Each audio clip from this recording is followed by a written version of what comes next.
Okay, firstly, I try to make my reviews as positive as possible, hence the channel How Good Are Movies, but sometimes a filmmaker just makes it really bloody hard. But before I get stuck into this spoiler-free review, it's time for a costume change, so use that time to like and subscribe. Thank you. Boom, that was quick. Now let's get into it. So, in case you can't read, I'll read this synopsis for Scream 7 verbatim off the internet and make it very hard for anyone outside of Australia to understand what I'm saying.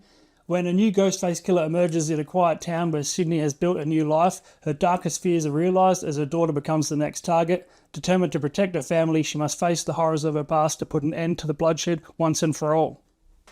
And that's all the positive stuff out of the way. Nah, just kidding. There was actually one really good thing about this movie that I'll get into later.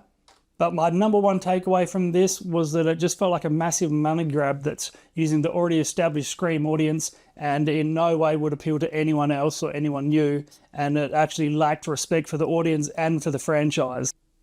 Now, I always think, shouldn't a filmmaker, especially one of such a large franchise as this, be sort of trying to outdo themselves each time and make something that they're proud of and make something that they want to be the number one in the franchise?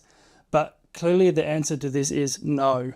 So I'll start with what I thought about the characters, and honestly, I felt like I didn't care about any of the characters at all, and the slightest bit of care that I would have had was for Sydney, Neve Campbell's character, and that's basically only because I think she's a good actress, and yeah, she seems to just, in my mind, be pigeonholed into playing Sydney.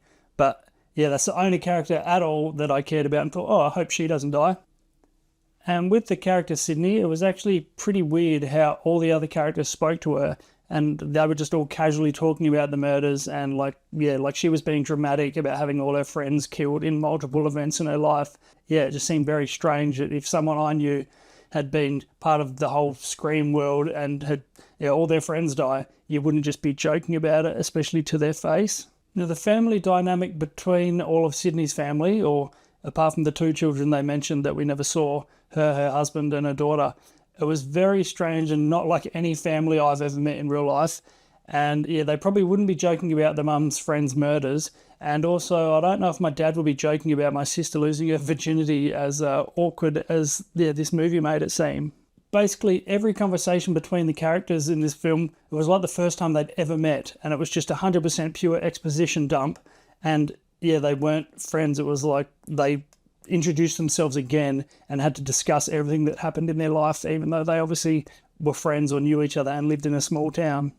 Now, whichever AI wrote this movie, whoever wrote this movie made it so hard to get the audience to guess who the killer was that they actually kind of ruined it. And instead of having just a handful of people where you think, oh, it could be this person, they made literally every single character a potential suspect. And in this case, more isn't always better. You sit there the whole movie, you sort of lack any care of who who is the killer. And a positive, which has pretty much nothing to do with the movie, Neve Campbell's looking awesome. But then you have Courtney Cox, who would be awesome if she was entering a Caitlyn Jenner lookalike competition. Now, before I start to talk about the story, I'll talk about some of the kills in this movie. No spoilers though, but there's nothing new about any of the deaths at all. And if you've seen Scream, you've seen them all. All the kills were basically boring. So we'll get to the story. The movie may as well have started with a recap like previously on Scream, because it was just 100% exposition dump. And basically they did have a recap because the entire first sequence added nothing to the story whatsoever except exposition. You literally didn't have to see the other Scream movies. You could just watch the first 10 minutes of this movie and you're already caught up. Now, it's too hard to go into the story without spoilers, so I'll just pick out a little few bits of things that annoyed the hell out of me. Now, I know the media love to say that American police love to shoot people, but seriously, how early do they draw their weapons? Because in one scene, the cop literally draws his pistol as he's taking off in the car to go somewhere. So he's just driving the entire way holding his loaded pistol for some reason. And if I was an engineer and I was going to engineer a safe room for someone to go into to be actual safe, then this horrible design has one small flaw that you'll see if you see the movie. And it's pretty hard to miss. And another one, I'm not a big knife man, but I've used kitchen knives before, and I know that hunting knives are even stronger than those. So being able to just casually bend a hunting knife at like a 90-degree angle with just a hit of a baseball bat kind of had me scratching my head. Another little knife gripe. I'm not much of a serial killer, but if I was going to stab someone in the guts like 10 times and there's blood absolutely everywhere, I'd actually expect to get some blood on my hand, or at least have some blood on the knife that goes beyond like maybe an inch of the tip. Now that really, really annoys me in movies when their swords and knives are just genuinely like clean after stabbing someone 10 times in the guts. Now, unless Ghostface just become Jason Voorhees all of a sudden, they shouldn't be able to grab a fully grown man by the head and just casually lift them up off the ground at arm's length. Now, either the person under the mask has superpowers, or it's Hafthor Bjornsson, the Mountain, and here's a bit of a spoiler, the killer isn't Thor. And as I said earlier, with the sheer amount of potential killers throughout the movie, I actually was more relieved when the Ghostface reveals to them who they are. Genuinely felt annoyed when I realised that the whole movie, I didn't care who the killer was. The writing for this movie killed me. It felt like it was written by AI. Someone just, hey AI, write me another Scream movie, please. And then the humans didn't even bother reading it before production. And it was actually, I found it convenient that in the film, an AI character actually uses the exact words, I've been working on a great script. So it's almost like, did ChatGPT just dob on itself? When it comes to sound, that's probably the thing that I least care about because my hearing's pretty shite, so I don't, if I find anything negative about the sound, then it must be pretty bad. So here's a few things with this film.